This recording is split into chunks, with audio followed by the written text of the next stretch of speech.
What's good? What's good? What's good, Scott? What's up? Got you in the house today. We got Charles in the house Yes, too. sir. So what's up, Scott? What you been up to? Nothing, just working, hanging out with the kid, playing airsoft, riding BMX. Dude, I've been hearing that you guys have been playing airsoft like a lot. You Oh, yeah. were telling me that you just recently got into it, right? Or it's been a while? It's been somewhere around 2 years now. Dang, really? Yeah. Wow. Scott actually got me back into it. Now I'm buying. I swear I came in. I was like, I'm not spending any money on this sport. I'm just gonna buy one, and I'm good. And then playing with Scott. Yeah, that's what I said. Bro, playing with Scott like a couple weeks ago, I was like, oh man, dude, my gun sucks, dude. I gotta What do you upgrade. mean? I heard you had the best gun and they didn't. Yeah, they wouldn't let me use it. It was too strong. So I had to use my pistol. So he did have best of the best. Just let us say. What was the terminology we were saying that an addictive lifestyle? Addictive personality. Yeah. Addictive personality. Yeah. Yeah. And that's exactly who you are. I get obsessed, man. When I get into it's like a sickness. Oh yeah, I find out everything I can. I go on YouTube. Yeah. I Google shit. I find out as much as I can. Yeah, it like consumes me. Right. You know what I mean? And then I had to find out. It leads you down this rabbit hole where you see something that's cool, and you see somebody like, okay, I'm talking about IG per se. Yeah. And then you go and you'll see their link. You click and they have this cool thing, and you click that, dude. 3 hours later, 2 a.m, I'm like, oh, I gotta go to bed. You're already binge buying and everything. So, I gotta go to bed. Imagine that, and then OCD on top of that. Dude, I have yes. That's definition right here. That's one of my uses of Nurish. Yeah. Oh, really? Yeah. Tell us about that. It's exactly what you're talking about, man.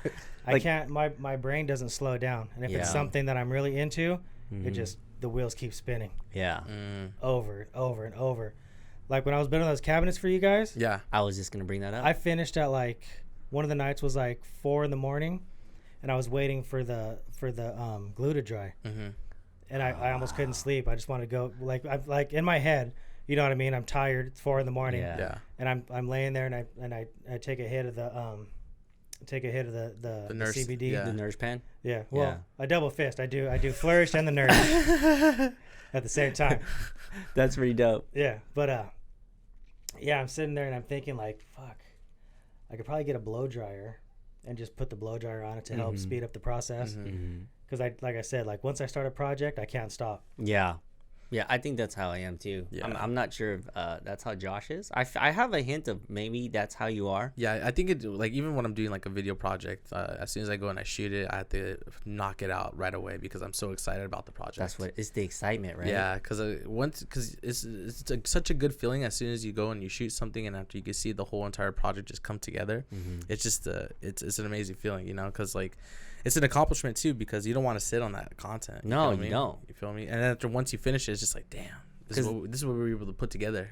Yeah, because I noticed that the excitement is always best once we get it done. We just execute on the next stage, or else if you let it kind of sit around, it simmers down, and you kind of get over it, or you'll forget about it. Yeah. And it's like we don't want to forget about it. But yeah, those cabinets you built, they were A1 for MJ BizCon. Fire. They're really good, bro. Fire. Yeah. They came out so good. Did you ever see those photos? Josh showed me a couple of them. Yeah. They look good, especially They look those good, stickers. man. Yeah, they look so good. What we did too is we put on the decals, and then once we put on the decals, came out really nice. Charles actually branded the way the product should look on top of those cabinets. Wow, it was money, man. If I would have known that you guys weren't gonna wrap them, I would have like added some more like screws or something else to it. Like a little bit more of a rustic vibe. Right. I feel it, yeah. Yeah, but no, cool. honestly, the simpler the better, because that's came how out we perfect. are. Yeah, they came out perfect. Good. You killed it, bro. Yeah. I'm really appreciative of that too. I didn't even know that prior to meeting you, and I mean, I think we had a couple interactions before, but I didn't know that you were such a good wood worker. Yeah, so I started making stuff when I was young, and then when I was in high school, I went to Downey High. And if you wanted to go to college, at the same time, the high school would pay for you to go. Really? Yeah. Wow. I don't remember if it was every day or certain days, but I would leave school at 11 o'clock, somewhere around that, and then go to Cerritos College, and I would take auto body or welding. Oh, wow. But they were all connected in the same like auto area. Wow. So That's cool. I started building cars. Same at a young age. Before I even had a car, I started working on cars. Really? And I wanted a car with hydraulics. But at the time, airbags were fresh. Just came out. Only a few people had them. Right. You either had hydraulics or you were just riding around with your truck fucking hammered on the ground. And then a few people had air shocks. Yeah. Air shocks were pretty big. What year was this? It's like 94. Oh yeah, 94.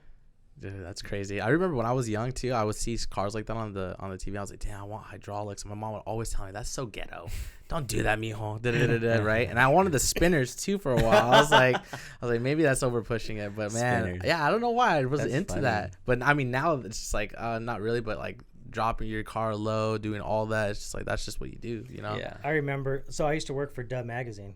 Oh, I remember you told me that. Yeah, okay. And I remember the first time we went to Miami. I walk into the convention center and I see this old Cutlass lifted with like 28-inch rims. Dang. And it's the first time I had ever seen a donk. Oh, yeah. So I'm looking at it going, what the fuck is this thing? Right. And then the next day you had all the dudes rolling them in. And I was like, okay. That's how they do in Florida. Yeah, that's crazy, right? I don't know where that style came from, but it took over for a minute. Yeah. And it's still pretty prevalent in Florida, yeah? Yeah. Oh yeah. Man, dang, that's crazy. But the cars there, they're not even they don't just have big rims. Like they're like full on suspension lift kits on. Oh yeah, I can only imagine. You need that support, you know. Yeah. Yeah, it's crazy. Have you ever seen one of those? No, I haven't. I think it's like it looks like a real life Hot Wheel. I think I've seen one before. It's like a guy had like a Cadillac. It was really long, and after the wheels are just like. They're super big, but the tires are like super thin, right? Yeah. Yeah. Oh, yeah. Those are it? Yeah. Yeah, I think I've seen that before, yeah. Because I was just like, dang, how the hell did they get those tires on there? Or how did they get the rims on there to where it supports the car, you know? Like, if you go over, like, any kind of, like, big bump, like, can it just fall it's going to apart? go flat for sure. Yeah, exactly. So I was just like, that doesn't seem ideal. That's for sure not a daily, you know? Man. They do some crazy stuff in Florida. Man, yeah, that's where all the crazy comes from, too. What does George Masvidal say? He's like, yeah, we all...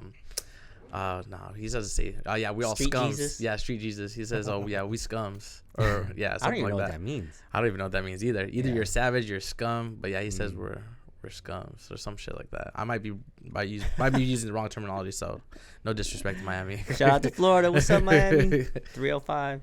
You know what's funny? I met Rick Ross. Oh, did you? Yeah, that's what made me want to get a grill. Oh, the first time I went to my not Rick Ross. I'm sorry, Kimbo Slice. Oh yeah, Kimbo. Yeah. Kimbo Slice. Dang, R.I.P. R.I.P. Kimbo, man. He was a legend. Yeah, he really was. When I was in Florida, I was like, okay, I'm here. I want to see if I had enough time to get a grill while I was there. Yeah. And I didn't. So I said, first thing I do when I get home, I'm getting a grill. Because that's a grill that you can't even take off. That's a grill. Permanent. Yeah. Well, my dentist said that because I had talked to him about it. He's like, you're fucking crazy. I'm like, check it out. Either you do it or I'm gonna go get it done somewhere else. Yeah. He's like, all right, let me think about it. So then he next time I went in there, he's like, all right, we'll do it. But if I do it, we got to glue it in. I said, okay, cool. Ooh. But he said he was telling me that a lot of times you'll get buildup and shit behind there that people don't take care of. So he said that's the only way he would do it is if we did a permanent. Right. Okay. I was like, so I mean, how does the process work? Do you have to take out your teeth and just fill it in? No, so they take a mold. And then once the mold's done, he sends it into the lab. The lab sends it back with like Sharpie marks on the teeth, and that's where he has to file down. So he files down, wherever according to what the lab tells him. Because I mean, I always wanted like a gold tooth. Yeah. Well, his partner Pedro has a front. I know. tooth. I've seen his front tooth. I talked him into doing it. It's cool, man. Sick. I like it. Well, we have the same dentist. Yeah. Yeah. And he kept. I don't know how he got it knocked out, but he had another veneer made, and he kept saying that the colors weren't matching. So he came in all pissed one day. He's like, "Fucking, it's not matching again." I said, "Just get a gold one." He got it. He's like, "No."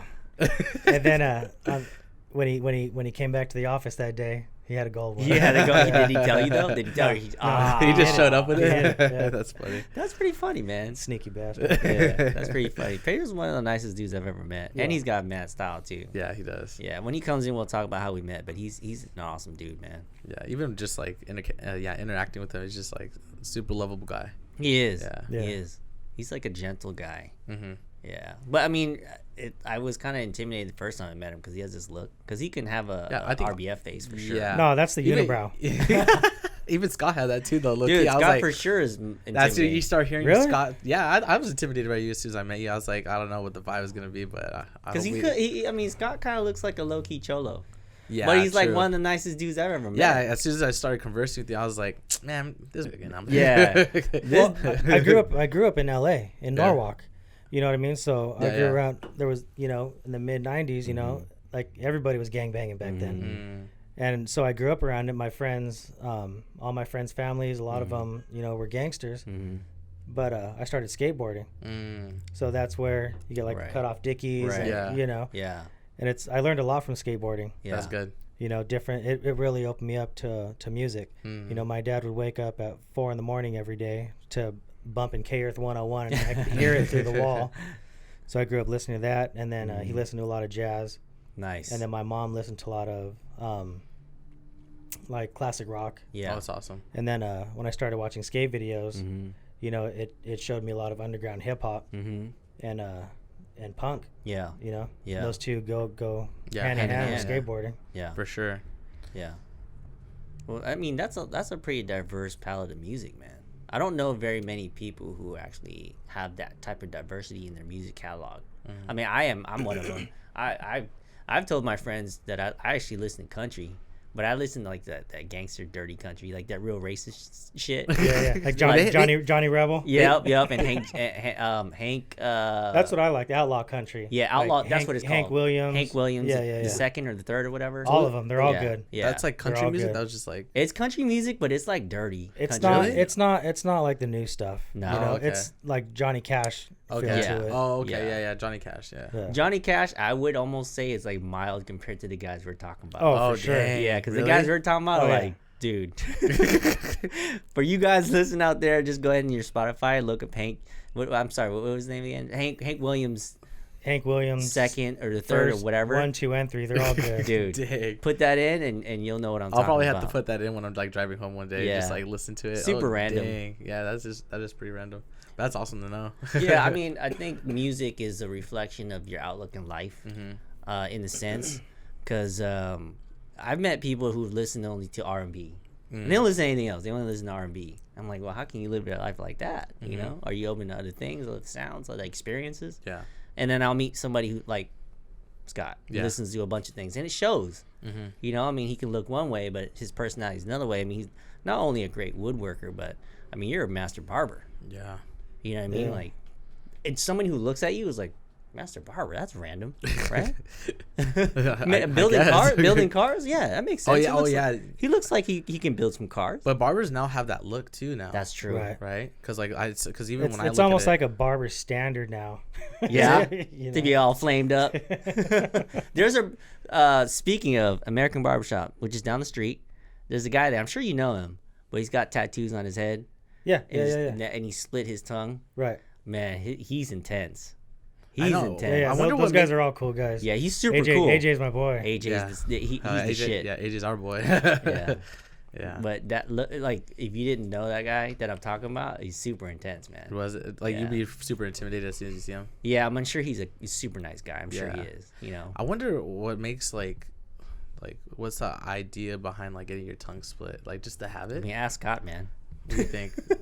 I don't know. I don't know. That's probably the one thing that I won't do. Okay. You know, I'll tattoo my head, tattoo my face. Yeah. I draw the line at splitting the tongue.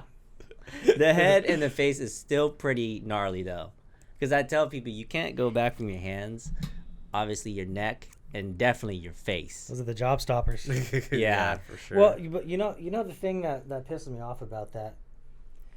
Back in the day, if you were to walk into a tattoo shop, they wouldn't fuck with your hands, your face, the throat. You know, nothing along those lines. You had to earn it. Oh, really? Yeah, you had to earn it. I didn't know that. Yeah. Wow. Yep. How would you earn that? yeah. By doing everything else. There's no more canvas left, Right. so we'll do the hands and the neck. Yeah, So if yeah. you started with like your hands and your neck, it's like what the hell? You haven't even gotten your torso checked. Your hoodie hard. You know what I mean? my Where God. that's all What you does that mean? see. Oh, hoodie hard. Okay, I get see, what you're saying. I get that. I did all my tattoos backwards. I started with just my torso. Mm. You know what I mean? And then I think you did it right, man. yeah, I think that is the right way. Yeah. Yeah. no, for sure. But so my parents always told me, if you ever get tattooed, you're gonna find some place to live. So that's how it started. My mom was the Yeah. same way. She's So- like, if you plan to get tattoos, you better find somewhere else to live right now. Aw, Yeah. Mama G. Yeah, come Mama, on. Mama G, she being a little bit more Aw. loosey goose about that now. So, Alright, but yeah, alright. she cool. But yeah, keep going. Yeah, so my whole torso, front, back, ribs, everything was covered. Wow. They never saw any of it. How long did you had that? How long could you hide that from them before they found out? Because I mean, if you did all that and they didn't know, Yeah, I don't know. Well, that's when I was working on cars, so I was always gone, got it. working endless amounts of hours at the shop. Mm-hmm. So I wouldn't really see them too often. Gotcha. And how did they feel? Well, first of all, I had two questions. One, when did they know that you got a tattoo? And two, how did they feel about that? They probably knew a long time before they ever saw any of it, Oh, because I would still wear like wife beaters around the house, Gotcha. But they never said anything. But as far as actually seeing it, they never saw it until my aunt was in town from Arizona, Uh-huh. and she says, "Your mom says you have a tattoo." I'm like, "Yeah, I have one." One big one. Which one was that one? I was Oh, you're already all I was blasted. already Blasted. solid before I had Dang. anything on my arms or hands. Wow. So my aunt's like, "Let me see it." And I look at my mom, and she's standing next to the counter. I told her, "You better sit down." Oh man. Yeah, so I took my shirt off in the kitchen, and I looked over. My mom's jaw was on the floor. Like, what the heck? So she knew you had a tattoo, but she didn't know. to the extent. Right. Yeah. Right. Wow. She must have been shocked. Dang. Yeah, my mom would have beat me. Oh man. Dang. When? At what age was your first tattoo?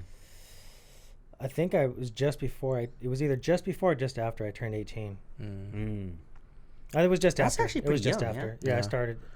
But I started. Is that the right. legal age of having of getting a tattoo? Yeah, I believe Yeah, so. 18, Yeah, okay. 18. Okay. But I waited and found a good group of guys in Anaheim, and it's a world famous shop called a Tattoo Land. Mm. A lot of artists came out of there. Yeah. Nice. Like Chris Brand, Mr. Lucky, Ben Grillo, Chewy. Yeah. A lot of Guys that are now in the game that are OGs. right. Yeah. Like Stan Corona, Roy. Damn. Once I get my first tattoo, I'm gonna go to you guys just to educate me of which ones I should go to, or which artist at least. Wait, you're only 26, right? I'm 26 right now. The reason why I ask is because a lot of people see my tattoos and they're like, "Oh, where'd you get that done?" I'm sure you get this too. "Oh, where'd you get that done?" And I tell them, I'm like, "Oh, I want to get this and this done." I'm like, "That's cool, but how old are you?" I'm 18.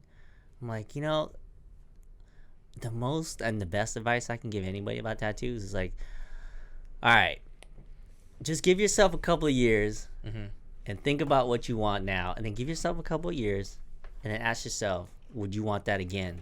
Because I got my first tattoo when I was 29. Now I'm like, I got half my body tattoo, but like, I'm so glad I waited, because think of the things that you were into when you're 16. Oh, and I agree. And then now when you're 26, right? Yeah, nowhere near the ideas Yeah. that I have now. Right. Because you're a little bit more wiser. Right. But So- somebody like I mean, I'm sure Scott, you probably thought about what you already wanted, and you were like, yeah. Some people just know. I when I first started, I wanted to make sure that I was going with something that was traditional, Right. not something that was trendy. There you go. Exactly. Yeah. What I'm talking about is all the dumb tattoos that say girls or guys get. Like, they get it like right here, and it's something, or like a thing right here. Yeah.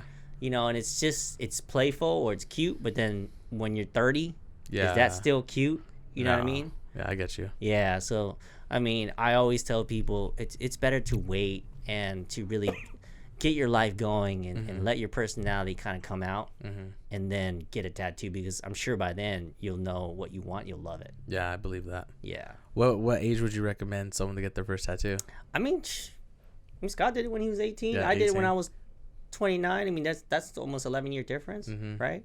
So it just depends on you. Okay. It's your maturity level. Some people don't mature some people are 35 and they still have not matured. Right. Some people are 21 and they're like, I've gone through a lot of life, man. You know what I mean? Yeah. I mean, especially you growing up where you did, I'm sure you went through a lot of life. Went through a lot, seen a lot. Yeah. You know what I mean? So, I mean, there's no right and wrong answer. I just would always tell a young person, just wait. And the reason why I'm telling this story is because I was in Shoe City the other day. This girl that was helping me at the register, she was like, "I like your sleeve. Where'd you get it done?" Ran through the whole thing. And she's like, "Oh, man, I've been thinking about getting a face tattoo." I'm like, okay, that's cool. But how old are you? She's like, I'm 18.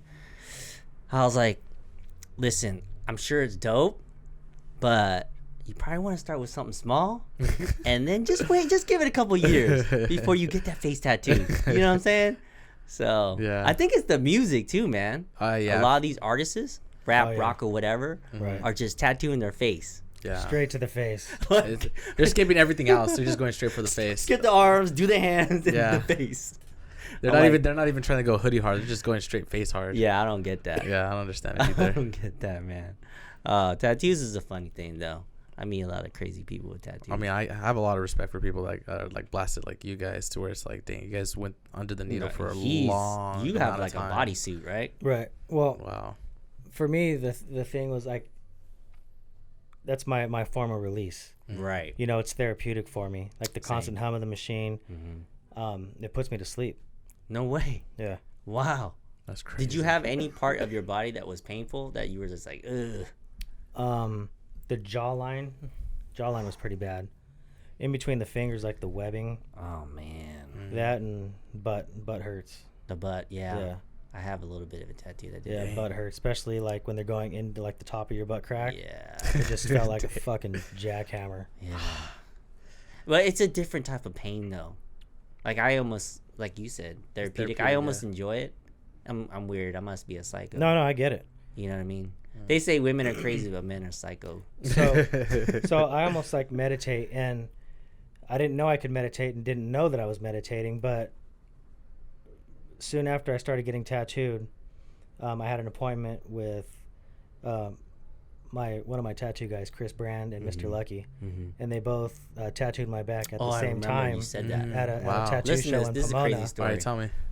So they start tattooing me, and as soon as the second needle would touch the skin, it was grounding out on my body, so I was getting electrocuted. Nobody was doing it back then, you know. What? So shortly after that, they I think it was Chewy and Chris Brand that were doing the same thing on Compton David, and he told him like, "Yo, I'm getting electrocuted." So finally, like, there's the second guy that's saying he's getting electrocuted. And, like, I tried telling him, like, no joke, I'm getting fucking electrocuted. Yeah. They're like, no, we're just hitting nerves. Because he said my back was doing all, like, sinking in and doing all kinds of weird shit. Oof. It was all the muscles from getting electrocuted Spazzing that out. were, yeah. It's just the fact You that, understand what he's saying, right? yeah, because He there's has two needles on them. Right? Well, he has two people tattooing him at Yeah. the same time, so there's two needles. So they what is that? What's the terminology? Like they short out kind of thing. It was using my body to connect the two. Okay, yeah. So they found out shortly after. I don't know if the cords have to go reversed way or opposites, or they figured it out though how to. Wow, how to Make fix sure it it. doesn't happen. He was the guinea pig getting Oh my shocked god. for 8 hours. But this happened multiple times. Oh my goodness. Yeah. Oh man. That's scary. So this At least doesn't- there's nothing more serious though, right? There's nothing really serious happen other than like No. like well, is there any like long-term effects that happen after that? I don't think so. No. How was the ink and the artwork after that? Was it Yeah, it was good. normal? Yeah. Okay, good. Yeah. Thank God. Yeah, so anytime that I would have two guys tattooing me, Mm-hmm. anytime after that I'd have like a cold that wouldn't go away for like 6 months. So I don't know if it was too much trauma or like too much ink in the skin at once. I don't know, but every time it was two guys tattooing, I'd be sick for a while Bro. after. Dang. I don't know what you're made of, but I do like being tattooed, and that's one person at a time. I don't know what, like I said, I don't know what you're made of, bro, but two people at a time, that's gnarly. It's fucked up. For sure. Well, the thing is like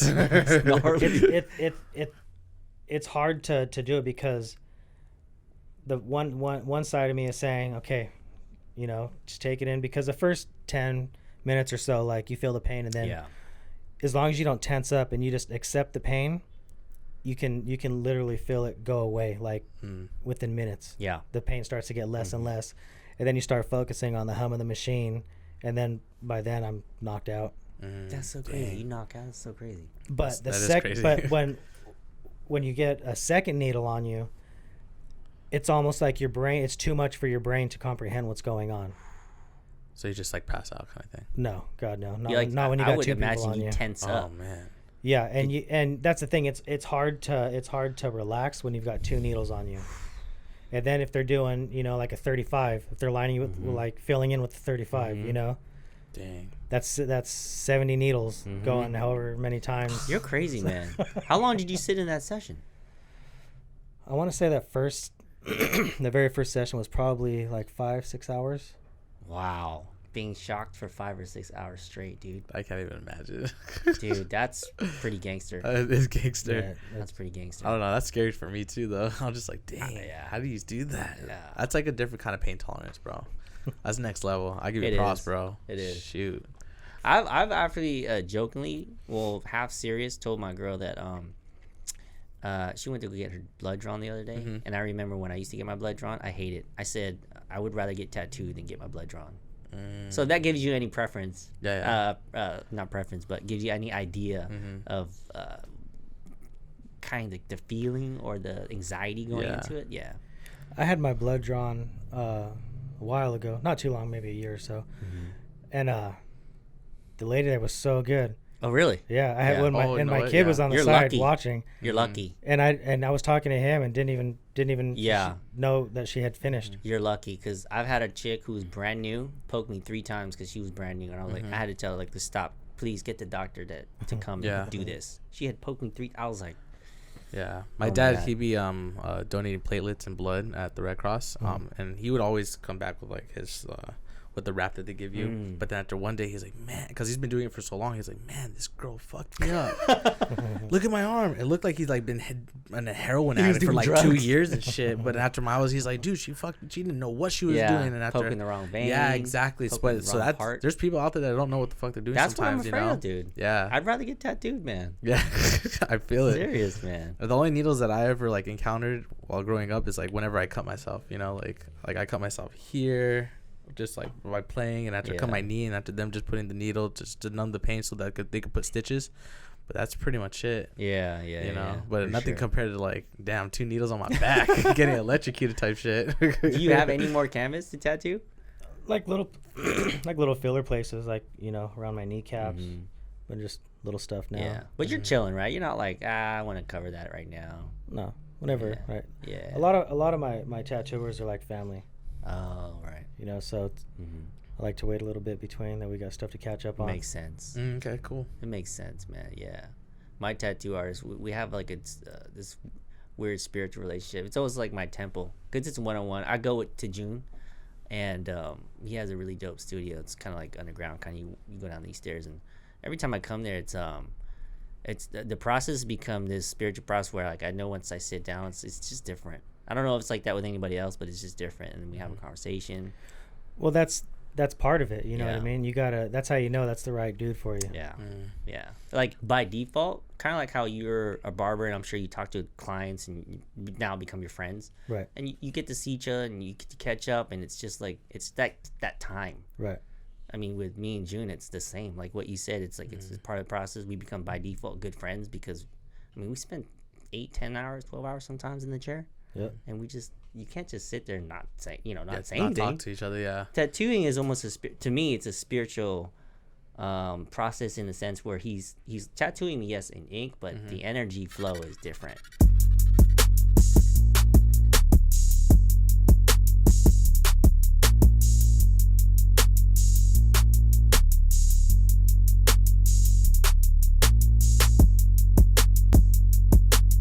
So right now my therapy is just doing jiu-jitsu, you know. Right. There's nothing like going out doing a hard roll, banging it out with like just another grown-ass man, you know. So I mean, doing it the tattoo Hey part, man, you just won medal. Yeah, I know. Gold. Go, he Got just it in gi. yeah. Oh, did you? He was in a look, tournament. It's coming on my cauliflowers coming Oh, in there it too. is. You see it? It's official. You gotta let these people know, man. You don't just do jiu-jitsu. You go to tournaments and you win. Yeah. Didn't you get gold? Yeah, I got gold in my My gi man. match. I lost my no gi, but I mean, there's some mistakes that I could for sure capitalize on. This year, I plan to get my blue belt. That's awesome. But my man. brother, he did his blue belt debut. He did really well. He had a rough start with the no-gi, but then he did the absolute, won a couple matches there, so he got some highlights.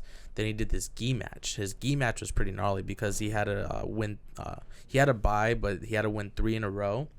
Once he won 3 in a row, he killed it. But then the last part was he did the blue belt absolute. And what absolute is, if people aren't educated on it, it's when you could go against anybody any weight class. So my brother, he weighs around like I think he did the 159. It's 150 to 159. And he went against somebody that was probably around like 200 pounds. Dang. Right? Guy honestly looked like he was on steroids. It was ridiculous. It was crazy. So my coach ends up saying, telling Aaron, just like, don't worry about it. I heard he's not that good, but he's just lying. He doesn't know how good this guy is actually, you know? So Aaron comes in and is like, okay, I'm just going to do my thing. So our little brother goes in and he ends up winning by points. Wow. Ends up winning a belt. Wow. Bro. And after he's like, oh shit, I'm winning a belt. Like, so all he had to do was win. What'd you say? Your brother's legit good though. He's very good. You know what? He does the work because right now, I mean, he's already done. He's finished school. He has a bachelor's in history. He has a lot of downtime, but I mean, with all of us growing up, we were always set up in the path to be. Our parents put us in different sports so that we would stay busy, and they always like kind of chose the sports that we would be involved in based off like what we shined in, you know. But Aaron was able to find the sport that he really loved, you know, on his own. And now he's been invested into it. He does the work in the gym, but he does the work after, you know. He'll go and he'll study, and that's why he kills it now, you know. He puts in more of that work than anybody else would ever do, you know. So keys to success right there. Yeah, for sure. You know, you got to do all the work, like not only inside but outside. You know what I mean? So I mean, I was gonna ask you too about is that kind of like how you became a master barber? I mean, because you're, I would say, pretty successful as a barber. I mean, you develop Imperial Barber products from the barber shop and the experience, right? Right. I mean, does that, any of those kind of philosophies or principles kind of relate to how your business is now? I knew at a young age that I wanted to start my own business. Yeah. And I had always made sure that my hair was perfect. So you got good hair though. It was hard for me to find hair products. I always see you with hats on, actually. Dude, no, yeah, he's got good hair. Yeah, okay. He's got good hair. So I remember after I had a shaved head when I was younger. Then when I grew my hair out, I always made sure I had perfect hair. Sure. If my hair was fucked up, I wouldn't go into school. Wow. But I couldn't. It was hard to find products that worked. Mm-hmm. You know, I'd go through my sister's stuff. She always had mousse. Moose was the shit back then, bro. Mousse and Aquanet. Oh, Aquanet. You remember Aquanet? I don't remember Aquanet. I remember Moose. Young. My mom would always like, shh. Yeah. Here you go. And after I had like my hair, my mom always had the comb over. She always tell me I started the comb over on you, and now everyone else is doing it. Like that was always her thing. It's hilarious. But yeah, keep going. Yeah. So where was I at? You're using Moose. You're using your sister's stuff. Oh yeah. So I would use her stuff, and then my mom would get me gel. You know, I think it was called Dep. Dep. It was like There's so many different ones out there. It was like a yellow. It came in a yellow container. Mm. And, I think I know what you're talking about. Yeah, and it was just shit. Yeah. You know what I mean? Yeah. Like my hair would be fucked up. You know, by the time I had lunch. So I could never find anything that I wanted. Yeah. And then so fast forward years later, you know, I'm a barber, and I walk into the shop, and I had already been thinking about starting a men's line on my own. Yeah. And then I walked into work one day, and I told Pedro, I said, "Hey, I'm going to start a men's line. If you want to do it with me, cool. Like if you don't, no hard feelings, you know." But why Pedro? Because we were boys. You see that? Yeah. Takes care of his own people, man. Yeah. And I think I read on your guys' bio too. You met in barber college, or where'd you guys meet? You and Pedro? No, I met Pedro when I was in barber college. Okay. I was going to the barber supply one day, and I stopped by Syndicate and stopped in and say what's up. Nice. That was it. The rest was history. Yeah, pretty much. Yeah. So you asked Pedro. You offered the opportunity. Right. Okay. And obviously you knew what happened, but how did that roll out? How did that play out? We kept saving our money. We were late on both of our bills for a couple months. Let's talk about it. How long did you save before you were like, all right, we're ready, let's do this? It wasn't that long. Say like probably 6 months. Probably 3 to 6 months. Oh man, yeah. But we worked our asses off and saved, put everything away, and then one of the shops that I used to work at when I used to work on cars, the guy that was next to me had a soap company, and he hooked us up with a chemist. Oh, nice. Okay, yeah. So you had a source. Awesome. That's sick. Yeah. You had a head start pretty much right there. That's the thing, man. That's the thing about being an entrepreneur. it's one of the hardest things to do to get things off the ground, because they say most businesses fail within the first 6 months, and entrepreneurship, it's a brutal career to take, man. It's a stressful way to go. Yeah. But when you did actually see it working, and it was in the shops and people were using it, and they actually did recognize that the product does work, because I use it myself, not because he's Scott or whatever. I use it because it works. Yeah. I like it. I'm actually kind of inspired to use it, because when I was reading on the website, you guys are like one of the first companies to use water-based products. Yeah. Explain what that is. So back in the day, you had petroleum-based or wax-based, and then you add your fragrance. There wasn't very many ingredients to it, but after a while, it would suffocate your hair follicles, and then at that point, from what I understand, you can't even get hair plugs if your hair falls out. Yeah. What? Oh, damn. So water-based is water-based more safe. Right, it's safe and it'll wash out. You know, Easier. a lot of the wax-based stuff, it takes days, if not weeks, to come out. You're washing your hair with Dawn, you know, to break down all the grease. Damn, Gotcha. I have to get my hands on some of that, to be honest. Dude, that makes sense, because in the day I used to use American Crew, and I would use their pomade. It would feel like it'd stick in there for days, man. Yeah, Like it was wax. clay. Yeah.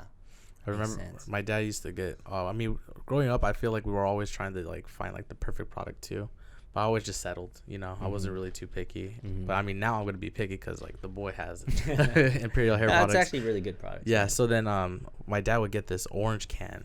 It's like really waxy. Murray's. Yeah. So I would use that all the time, but. Bro, at the end of the day, I'm trying to take it out. I'm like, nah, this is not the shit, man. I hated it. So I mean, from there, I mean, in the beginning when we were working at the other spot in Costa Mesa, I would sometimes not even come with my hair did because I didn't want to use any kind of like gel products. Yeah, at I all. remember those days. I would just because I would use my Head and Shoulders, make sure my head's good, but I wouldn't even comb my hair because I was so scared of what the product will do to my head, you know. Yeah. But now I kind of want to try this out, you know. Yeah. Give it another chance. Yeah, you should. Yeah. So you guys saved up for about 3 to 4 months, and how did it roll out? What happened next? Just worked with the lab at that time and made sample after sample after sample. You know, probably took about 8 months, 8 months to a year to get it dialed to where we actually liked it. You know, because if you there's a thin line between too much and not enough. Oh yeah. So I was trying to find that happy medium between, you know, what's heavy and what's too heavy. Right. That's what we started with, was a heavy hold. Right. So in between developing the product, which took, let's just say 8 months, you guys are full-time barbers. Right. Still saving. Yep. Still making moves. And back then, Pedro was living in Temecula. Oh yeah, he told me. So he was driving from Temecula to Long Beach and back to Temecula. That's crazy. He did that drive for 13 years. Yo, 13 that's years? pretty gnarly. 13 years. That's crazy, man. That's That's really crazy. gnarly. Wow. Damn, I can't even fathom that, man. 13 years? I would have to move way sooner, like 13 months. Yeah, that's like for sure like 80 miles at least, like more. Yeah. Right? I'm not sure, but it's the drive that I definitely don't want to do. Yeah, for sure. When did you guys decide to open up your own barbershop? Because I know you guys own Razorbacks. Right. Yeah. Oh, so that's you and Pedro? Mm-hmm. Oh, okay. Yeah, so that was 2007, 8, something like that. Now, how did that happen, though? I mean, because I would think opening a business like that is pretty serious. Requires a lot of money. Actually, we got a loan from an older lady. Oh, okay. And it was a $10,000 loan. And we paid her back within the first couple years. Oh, wow, okay. And then, yeah, we opened the shop with 10 grand. It was on 4th and Redondo. It was an old closed down pharmacy. Oh, okay. And before the pharmacy, it was an old Hunter drugstore. Oh, okay. So it used to be a soda shop. Oh, wow. The building's from 1929. Oh, it's a historic building then. Yeah. Right. Is it the location that you're in now or no? Yeah. Oh, yeah, same it's location. dope. Okay, yeah, it's right on the corner. It's nice. Yeah, I've it's been the there a only few times. it's the only Stop 2-story by. building on the corner. Okay. Yeah, it's pretty sick. Dang, that's crazy. It has like an old school vibe to it too, and it's like, I would say kind of like downtown Long Beach, kind of. It's like right as soon as like Retro Row starts. Okay. Yeah. Yeah, I'll It's have to stop actually by. cool. That'll be sick. So but yeah, me and Pedro did everything by hand. Worked with everything that was already there. I know you're already a handyman, so I can only imagine. Yeah. Yeah, knocked out a bunch of counters and a bunch of bullshit that they had in there. Damn, That's sick. How many chairs did you guys start with? 2. Just you and him? 2 office chairs. Yeah. So we'd have people coming in there sitting in office chairs. Wow. How did you guys get successful though? As far as like, I mean, Razorbacks is pretty well known in Long Beach. Yeah, it just Word of mouth. Word of mouth, and the shop's real big on customer service. So we treat it like a business, not like a hangout. Okay, I see. Yeah, I know there's a couple of barbershops around town, Hollywoods. Mm-hmm. I heard that they're like, this is only a place for guys. Right. Women are allowed. Yeah. I heard that. I was like, no way. Yeah. Yeah. So they were in some shit. Mm-hmm. Honestly, I haven't. When I was growing up, I was always going to salons, and then I started. Mm-hmm. I think my dad took me to my first barbershop, and I was like, okay, yeah, this is where we belong. Yeah. Yeah. Barbershops are cool, man. Especially if you have a barber that you trust. Mm-hmm. It's cool. Getting a haircut is very therapeutic as well. It's like a tattoo artist. Mm-hmm. Mm-hmm. And you automatically just become friends by default too, because you spend so much time in the chair. I see Pedro almost every 10 to 12 days. I mean, we know intimate secrets about each other, man. Yeah. It's great. It's weird. It's cool. It's great. Yeah. But also because I see Scott on a regular basis because he works there. Yeah. So we've developed a pretty cool relationship, man. That's awesome. Yeah. I mean, what was the turning point in saying, hey, man, now I need to let the barbershop be what it is and need to focus on Imperial Barber products? When we got an actual warehouse. Mm-hmm. When was that? I mean, that was like 2014. Oh damn, 2014. So that was 9. We've been around since 2014. Yeah. Well, they started Imperial in 2009, right? Something like that. Okay. Yeah. 2009. What is that? That's like, oh dang. That's 5. Yeah. It's been around for a while. Well, we actually started it 2006 or 7, and we just kept it to ourselves. That we just sold inside the shop. Mm-hmm. Official was like more 2009. Right. Okay, I feel it. Yeah, that's how kind of like how Flurish started too. Once the website was done and we had a few things that we could send out. You guys got a really unique look as far as Imperial Barber products, man. Who's responsible for creating the look and the story and the execution and the marketing now? We had a couple guys working for us, but everybody worked together. That's good. Yeah, it looked really good. I love it. We wanted clean and simple. We didn't want to overdo packaging. We wanted real simple and clean and let the product speak for itself. Yeah, exactly. Yeah, but the look is dope. Yeah, for sure. Even when you're on the site, it's easy to navigate through. It's like the products are right there. You get educated on it, and you get to see the story behind it. So that's what I was able to find out, that you were a barber. I didn't even know that. So yeah. Our web guys are badass. Yeah. 2 brothers from Costa Mesa. Yeah. Jackson and then Tim at the warehouse. They've worked together. That's awesome. Yeah. They do a good job. I mean, props to them for sure. Yeah. You guys always had like a particular look though. I mean, I feel like they expanded on that branding. But you got, like, when I say, for guys that don't know Imperial Barber products, if you look at their Instagram, it's really cool. I'm trying to coin a phrase or kind of sum it up in one word, and really isn't, but it's kind of like a classic retro man who's kind of like a hardcore straight edge gentleman, kind of somewhat, because it's like all black and white, but there's guys that are different races, and the look is really clean, but they have tattoos. It's a really dope look. I haven't seen any barber product kind of take that angle. But now I've seen a lot of barber shops kind of taking that angle, like you said. American Barber, their uniform is like a vest and white shirt and things like that. Right. That's cool. Yeah. You know what I mean? But I love what they're doing over there. Yeah. I was getting lost on your site for a while. I was like, oh dang, water base. Got to read more about Pedro, read more about you. I was like, yeah, everything that you would want to know about a brand, like, they just show you right here on the front page of the website, So it's a good vibe. Yeah. Everybody sees the outside view of a brand, but I'm sure you guys had some challenges developing it, right? Just developing, running the business. Yeah. Right. Yeah. Yeah. There's a lot of challenges, things that you don't even think about until the situation comes up. Like what? Something as simple as even running social media. Now there's all kinds of rules that you got to follow, and Yeah. Just all the different angles. Yeah. You know what I mean? Yeah. All the different platforms. Yeah, because I mean, the internet's always changing, and people are always updating different things, and yeah, like you said, you have to be informed on it all the time. That's why you always, because now it's like social media. That's like a one full-time job now. You know, to where it's like you I mean, you're running a company to where it's like, I got to take care of bigger shit. You know, I got to make sure these orders are going out. I can't be doing like little giveaways on social media. You know, I need someone else to handle that for me. So I get exactly, because there's some people that want to start like be an entrepreneur. I feel like all they see is black and white. Yeah. And they don't see all the gray areas in between, which is like there's a lot of them. Yeah.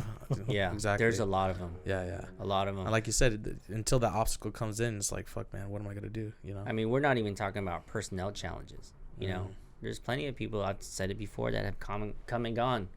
You know, not always because we wanted them to, but just because they just grew out of it, or we grew out of them. That's always a challenge too, to make sure that you have the right team. Yeah. And the biggest challenge is dealing with like Amazon and people using Amazon now. You know, look at how many businesses have closed down. Yeah. You know, like Amazon's fucking huge, and they're changing the world, whether we want it to or not. I know your business has been affected by it because Pedro's mentioned it before. Also, is like counterfeit too, or no? Counterfeits and people selling on Amazon who aren't authorized. We fought with Amazon for about 3 years, and once they saw how many units are moving, and they saw how much money they were missing out on, then all of a sudden they want to help us. You know, but they don't make it easy for they don't make it easy for the brands. You know, they make it easy for the consumer and the sellers, but they don't give a fuck about the brands. Yeah.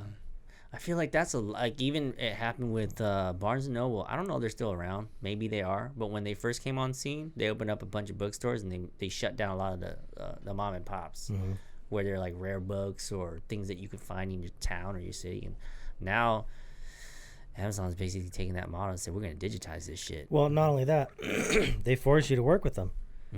Because if we didn't take our brand over, then somebody else can open up a store and run the brand. And then when you get to that point, then you have to prove to them that you're the brand and they're not. That's a catch-22, isn't it? How did you guys get around that? How did you guys not fix that, but overcome that challenge? We wouldn't have been able to sustain it much longer. Yeah. That's how bad it was. You know, because all of a sudden you have 30 people selling on Amazon who are supposed to abide by MAP agreement. Somebody drops at 50 cents, and then somebody else drops at $1, and somebody else drops at $2, and before you know it, they're only making 50 cents on what they just sold this person. What's the point of that? I know.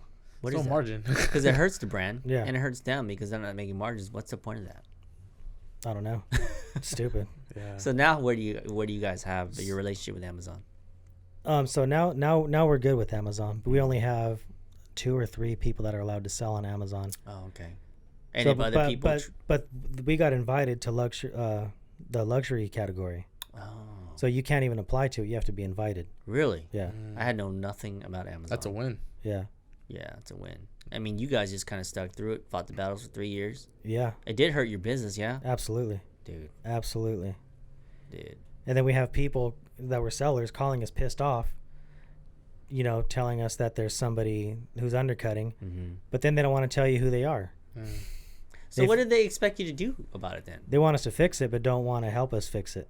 So that makes no sense. Right. How would you fix it? They just thought that we were being shady and we knew who they were, but we really didn't. And Amazon doesn't do anything to help you. Yeah. And you talk to one person one day and you get one story, person. And then you call back another day and you get a different story. That would annoy the shit out of me, man. Yeah. Especially when you're an entrepreneur. This is your brand. You put all this work and money into it, and you're just like, man, I'm just trying to make a living, and these people out here making a living off my stuff. Yep. My stuff. Undercutting me. It's like, I mean, we've had a couple instances of not like that, but very similar to that mentality, and it's gotten us nowhere but up because we just didn't give up. Yeah. And we fought. We've had brands try to take us out using our own names. Oh, yeah, for sure. It's been like 3 times, actually. No way. Yeah, man. There's a company in Arizona that tried using our name. I mean, from there, it's just like, man, we're just going to keep doing us. Yeah, we had to just take the responsible route by just working harder, and then we just ended up eclipsing them because we just outworked them. Yeah, there was a time where we were just like, dude, get as many Instagram names as much as possible. Yeah, it was war, man. Yeah, it was really like just little things like get war. get as many names that say Flurish. Yeah, we bought all of them, man, or as many as we could get our hands on. You know, it was just like, because that's a scary moment too. It's like someone's trying to take your name. I took it personal because they tried to leverage our own name against us by stealing it, and not just that, but they tried to make it seem like they own it, they originated it. Right. And so I took that as a personal attack and a declaration of war. So we went to it was a very small team too when we first started, and we literally declared war on these people. No shit. Yeah. And we ended up doing business warfare. I mean, it's so easy to go to somebody's house if you know where they live and just, you know, rough them up, you know. But that's not going to get you anywhere. You can get sued, you can go to jail. It's a lot of stuff. It's just not worth it unless it's just, you know, it's unless it's dire, then you can take necessary means. But we wanted to outclass them. Mm-hmm. So we went out there and did everything Josh said, and we did more. And then we worked with our shops, man. We said, okay, if you want our products, this is authentic, but you got to work with us, and you got to take these other brands off, because that's how, and we'll give you a better deal. Yep. You know, so I mean, we used tactics like that, and fortunately, it worked in hindsight. And now people know that our brand is just, this is what it is now. You know, I don't know if that was like you've ever had to deal with that, or you ever had to face anything close to that, but it was a scary time, man. Mm-hmm. We've had people try to steal our names so we couldn't get a trademark in Mexico, like things along those lines.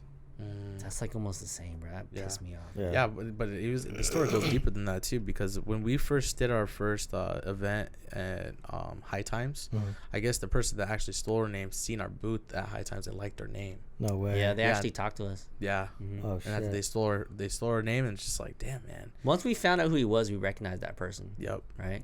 Yeah. I mean, even the packaging that the guy had looked very similar. Oh, yeah, for sure. Yeah, they used the craft paper and everything. Even the logo and everything. Yeah.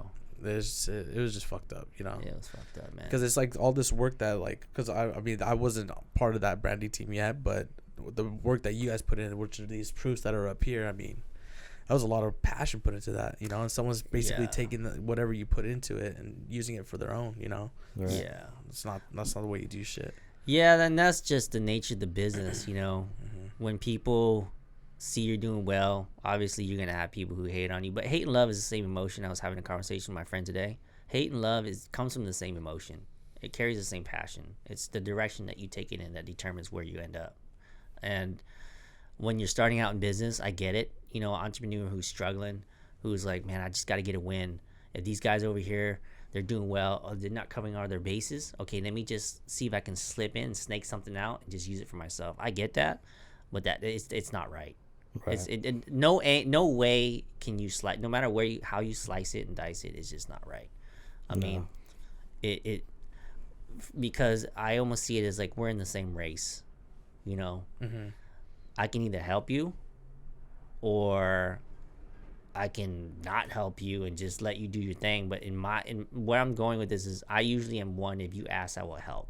Right. You don't have to take from us, man. Yeah. There's enough to go around, bro. It really is. You know what I mean? And that's when the cannabis industry was still early, you know? There's so many people could grow, you know, and with their own kind of like, their own brand at least, you know? Yeah, and I feel that too. I mean, even in your industry, I mean, I don't see any other products that's really doing it like you guys are, and which is great because you own that lane. Right. But I mean, if there was another brand that came out, I mean, shit, I would classify it as like, okay, you guys want to go up against me. It's healthy competition. Right. It makes everybody better. Yeah. Right. You know, but I mean, people don't have to go out there and steal content and like fucking take your name. That's lame, dude. Yeah. Just be original for real, once, dude. Yep. You know, with social media nowadays, like, it's so easy. I guess I'm saying easy because I'm an entrepreneur. I've done it. But it's so easy to just go out there and get sales and brand yourself because now you have the fingertips. Right. You have the world at your fingertips. Versus, like, you know, when you were a barber, 2009, when did you start? When were you actually a barber? See, my kid's 13.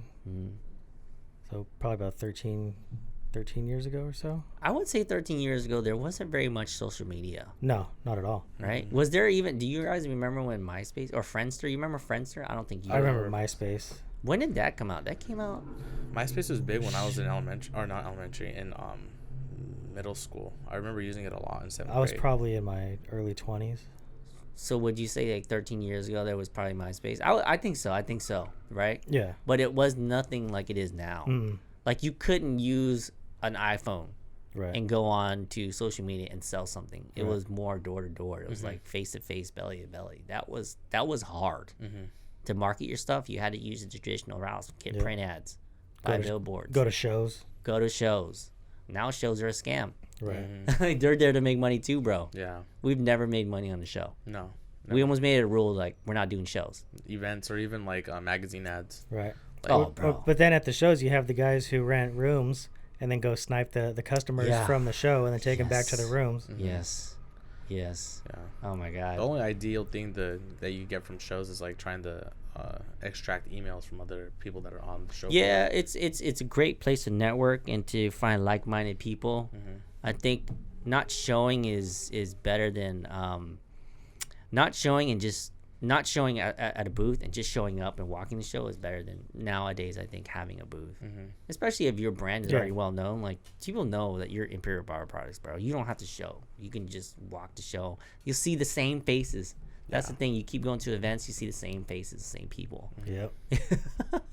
Doesn't matter what industry you're in. It's all the same shit. It's all the same shit. It's like car meets, same thing. Yep. I'll see you at the next one. All right, man. Show up, same guy. What's up? Same shit. This is, bro. Speaking of, I do have to say something. With cars, nice cars. You guys usually get it because they think they'll get the hot chicks. When you have a nice car, especially the more expensive it is, the only other guys know about it. Like chicks just see, oh, Ferrari, that's a Ferrari. Yeah. They don't know if it's a 458 or 488. You know what I mean? Like they're just like, oh, it's a nice Ferrari. Or they see a Lamborghini, like they don't know if it's a 2006 or 2016. It's like a Lamborghini. Okay, cool. Right. Like what I'm trying to make is like I used to go to car meets and it's like that's always dudes. Yeah. And every guy and every compliment I would get is from a dude. Nice car, bro. It never had the intended purpose of the original why you usually got it. You know what I mean? To get the girls, but it never happens. Bro, Chris Rock had this funny ass like joke. He was like, bro, like guys only buy nice cars as bait. Yeah. It was like drive a nice car and girl looks and he's like, if I see a girl look, he's like, I got you, bitch. We can live in cardboard boxes and still fuck women. That's what you would be doing. That's a joke. I didn't say that. That's Chris Rock. That's funny. That's funny how life works, man. But yeah, man, Imperial Products, I have to for sure get my hands on some of that. That'd be sick. I got you. Yeah. Yo, so I didn't know you were in the BMXing. Yeah. What's up with that? Well, started BMXing and then a few races in, crashed out in Yucaipa, fractured my shoulder, tore the labrum, dislocated it. How long were you doing BMXing like before all that happened? Probably I think I started August. Okay, so it was okay. Oh dang, It's recent. Yeah. No Dang, way. The man that loves many hobbies. BMXing is one of them now.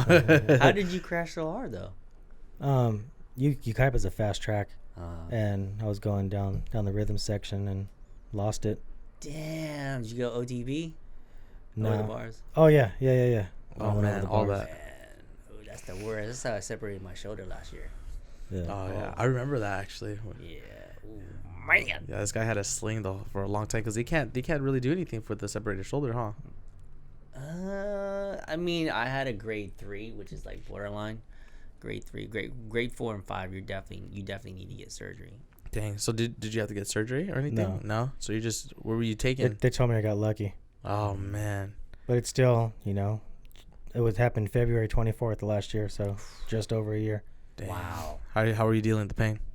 Now I use Flurish. Oh, you are? CBD. Flurish. Do you really? Yeah.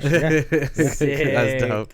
Yeah, we've been hearing a lot of people using the products. Even my grandma, she had a hairline fracture on her hip, and I was giving her some of these 100 milligrams. Bro, she's eating all of them.